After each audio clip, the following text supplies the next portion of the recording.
Welcome to Ashwini ಕನಸು blog. ಎಲ್ಲ ಹೇಗಿದ್ದೀರಾ? ಚೆನ್ನಾಗಿದ್ದೀರಾ ಅಂತ ಭಾವಿಸ್ತಾ ಇವತ್ತಿನ ವೀಡಿಯೋನ ಸ್ಟಾರ್ಟ್ ಮಾಡ್ತಾ ಇದ್ದೀನಿ. ಫ್ರೆಂಡ್ಸ್, ಇವತ್ತಿನ ವೀಡಿಯೋದಲ್ಲಿ ಬಂದು ಏನಪ್ಪ ವಿಷಯ ಅಂತ ಹೇಳ್ತೀರಾ? ಫ್ರೆಂಡ್ಸ್ ಏನು ಗೊತ್ತಾ, ಯಾವಾಗಲೂ ಲೈಫಲ್ಲಿ ಖುಷಿಯಾಗಿರಬೇಕಂದ್ರೆ ಒಂದಷ್ಟು ವಿಷಯಗಳನ್ನ ಫಾಲೋ ಅಪ್ ಮಾಡಿ. ಖಂಡಿತ ನಿಮ್ಮ ಲೈಫಲ್ಲಿ ನೀವು ಯಾವಾಗಲೂ ಖುಷಿಯಾಗಿರ್ತೀರ. ಮೊದಲನೇದಾಗಿ ಏನು ಅಂದರೆ, ಬೇರೆಯವರ ಬಗ್ಗೆ ತಲೆ ಕೆಡಿಸ್ಕೊಳ್ಳೋದನ್ನ ಮೊದಲು ಬಿಡಿ. ನಿಮ್ಮ ಖುಷಿ ಏನಿರುತ್ತೋ ಅದ್ರ ಕಡೆ ಮಾತ್ರ ಗಮನ ಹರಿಸಿ. ಮತ್ತು ಹಾಗೆ ಬೇಡದ ವಿಷಯಗಳಿಗೆ ತಲೆ ಕೊಡೋಕೆ ಹೋಗಬೇಡಿ. ಮತ್ತು ನಿಮಗೆ ಸಂಬಂಧ ಪಡೆದಿರೋಂಥ ವಿಷಯಗಳಿಗೆ ತಲೆ ಹಾಕೋಕ್ಕೆ ಹೋಗಬೇಡಿ. ಮತ್ತು ಇನ್ನೊಬ್ಬರು ಏನೋ ಜಗಳ ಆಡ್ಕೊಂಡಿದ್ರೆ ಅವ್ರ ಮಧ್ಯದಲ್ಲಿ ನೀವು ಹೋಗಿ ನಿಮ್ಮ ಒಂದು ಮನಸ್ಸನ್ನು ಹಾಳು ಮಾಡ್ಕೋಬೇಡಿ. ಯಾರು ಏನೇ ಹೇಳಲಿ, ಬೇಡದಿರೋ ವಿಷಯಗಳಿಗೆ ಕಿವಿ ಕೊಡಬೇಡಿ. 1000 ಜನ 1000 ಮಾತಾಡಲಿ, ನಿಮ್ಮ ದಾರಿ ನಿಮಗೆ ಕರೆಕ್ಟ್ ಅನ್ನಿಸ್ತಾ ಇದೆಯಾ, ನಿಮ್ಮ ಲೈಫು ನಿಮಗೆ ಖುಷಿ ಅನ್ನಿಸ್ತಾ ಇದೆಯಾ, ಅದರಲ್ಲಿ ಹೋಗಿ. ಯಾಕಂದರೆ ಲೈಫು ಇರೋದು ಒಂದೇ. ಅದರಲ್ಲಿ ನಮ್ಮ ಲೈಫನ್ನ ಅರ್ಧ ದುಃಖದಲ್ಲೇ ಕಳೆದು ಹೋಗ್ಬಿಡ್ತೀವಿ, ಅರ್ಧ ಖುಷಿಯಾಗೂ ಕಳಿಬೇಕು. ಅಂದರೆ ನಮ್ಮಷ್ಟಕ್ಕೆ ನಾವು ಇಡಬೇಕು, ಬೇರೆಯವರ ಸವಾಸನ ಬಿಡಬೇಕು.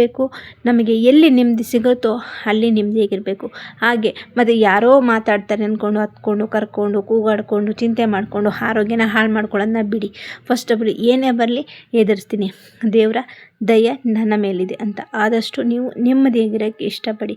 ಸಾಧ್ಯ ಆದಷ್ಟು ಒಂಟಿತನವಾಗಿರಿ. ಸಾಧ್ಯ ಆದಷ್ಟು ನಿಮಗೆ ಯಾವ ವಿಷಯಗಳಲ್ಲಿ ಖುಷಿ ಕೊಡುತ್ತೋ, ಓದೋದ್ರಲ್ಲಿ ಖುಷಿ ಇರುತ್ತೋ ಅಥವಾ ಬೇರೆ ಏನಾದ್ರು ಕೆಲಸ ಕಾರ್ಯಗಳಲ್ಲಿ ಖುಷಿ ಇರುತ್ತೋ, ಹೊರಗಡೆ ವರ್ಕ್ ಮಾಡೋದು, ಹೊರಗಡೆ ಸುತ್ತಾಡೋದು, ದೇವರ ಧ್ಯಾನ ಮಾಡುವಂಥದ್ದು, ಯಾವುದರಲ್ಲಿ ಖುಷಿ ಇರುತ್ತೋ ಅದರಲ್ಲಿ ನಿಮ್ಮ ಖುಷಿಗಳನ್ನ ನೀವು ಕಂಡುಕೊಳ್ಳಿ. ಆವಾಗ ನೀವು ಖುಷಿಯಾಗಿರೋಕ್ಕೆ ಸಾಧ್ಯ ಆಗಿರುತ್ತೆ. ಅದು ಬಿಟ್ಟು ಬೇಡದಿರೋ ವಿಷಯಗಳನ್ನ ತಲೆಗೆ ತೊಗೊಂಡು ಇಲ್ದಿರೋದು ಯೋಚನೆ ಹಾಳು ಮಾಡಿಕೊಂಡು ನಿಮ್ಮ ಆರೋಗ್ಯನೇ ಹೊತ್ತು ನಿಮ್ಮ ಟೈಮು ವೇಸ್ಟು. ಇನ್ನೊಬ್ಬರ ಬಗ್ಗೆನೇ ನಮ್ಮ ಲೈಫ್ ಇಡೀ ನಾವು ತಲೆ ಕೆಡಿಸ್ಕೊಂಡ್ರೆ ನಮ್ಮ ಬಗ್ಗೆ ನಾವು ಖುಷಿಯಾಗಿರೋಕ್ಕೆ ಸಾಧ್ಯ ಇಲ್ಲ. ಹಾಗಾಗಿ ನಮಗೇನು ಖುಷಿ ಅನ್ನಿಸ್ತದೋ, ನಮ್ಮ ಲೈಫ್ನ ನಾವು ಹೇಗೆ ಜಾಲಿ ಮಾಡಬೇಕು ಅನ್ನಿಸ್ತದೋ ಹಾಗೆ ಮಾಡಿ. ಮತ್ತು ಬೇರೆಯವರ ಮೇಲೆ ಯಾವುದೇ ಕಾರಣಕ್ಕೂ ಡಿಪೆಂಡ್ ಆಗಬೇಡಿ. ಇನ್ನೊಬ್ಬರ ಮಾತನ್ನು ಕೇಳಬೇಡಿ. ಅದು ಯಾವ ವಿಷಯ ನಿಮಗೆ ಕೇಳಬೇಕು ಅನ್ನಿಸ್ತದೋ ಆ ಮಾತು ನಿಮಗೆ ಅದು ಪರ್ಫೆಕ್ಟ್ ಅನ್ನಿಸಿದ್ರೆ ಮಾತ್ರ ಅದನ್ನೇ ಕೇಳಿ. ಇಲ್ಲ ಅಂದರೆ ಬೇರೆಯವರ ಮಾತುಗಳನ್ನ ಕೇಳಿ ಆರೋಗ್ಯ ಹಾಳು ಮಾಡ್ಕೋಬೇಡಿ, ಮನಸ್ತಾಪ ಮಾಡ್ಕೋಬೇಡಿ, ಇಲ್ಲ ಯೋಚನೆಗಳನ್ನ ತಲೆಗೆ ತಗೋಬೇಡಿ. ಯಾಕೆಂದರೆ ದುಃಖನೇ ಮದ್ದಲ್ಲ. ಹಾಗಾಗಿ ನಮ್ಮ ಲೈಫಿಗೆ ಖುಷಿ ಕೊಡೋರಿಗಿಂತ ಹೆಚ್ಚಾಗಿ ದುಃಖ ಕೊಡೋರೇ ಜಾಸ್ತಿ ದಿನ ನಮ್ಮ ಜೊತೆ ಇರ್ತಾರೆ.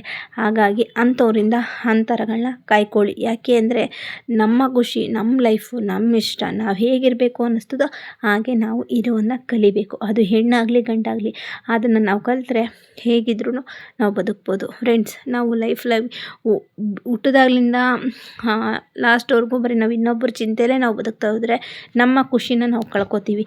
ಯಾಕಂದರೆ ಇರೋದು ಆಯಸ್ಸು 3 ದಿನ. ಆ 3 ದಿನದ ಆಯಸ್ಸಲ್ಲಿ ನಮ್ಮ ಖುಷಿಗೋಸ್ಕರನೇ ನಾವು ಬದುಕಬೇಕು. ಬೇರೆಯವ್ರಿಗೋಸ್ಕರ ನಾವು ಬದುಕ್ತಾ ಹೋಗ್ತಾ ಇದ್ದರೆ ನಮಗೆ ಬೆಲೆ ಇರೋದಿಲ್ಲ. ಯಾಕಂದರೆ ಕೆಟ್ಟಾಗ ಆಳ್ಗೊಂದು ಕಲ್ಲು ಅನ್ನಂಗೆ ಎಲ್ಲ ಮಾತಾಡ್ತಾರೆ. ಹಾಗೆ ನಿಮ್ಮ ಖುಷಿ ಎಲ್ಲಿ ನಿಮಗೆ ಸಿಗುತ್ತದೋ ಅಲ್ಲಿ ಖುಷಿಯಾಗಿರಿ. ಯಾವಾಗಲೂ ಲೈಫಲ್ಲಿ ಅಷ್ಟೇ ಒಂದಷ್ಟು ಯೋಗ ಮಾಡಿ, ಆದಷ್ಟು ಒಂಟಿಯಾಗಿರೋಕ್ಕೆ ಟ್ರೈ ಮಾಡಿ. ಇಲ್ಲ ಜಾಸ್ತಿ ಜನ ಜೊತೆ ಬೆರೀರಿ, ಇಲ್ಲ ಎಲ್ಲರೂ ಸುತ್ತಾಡಿ.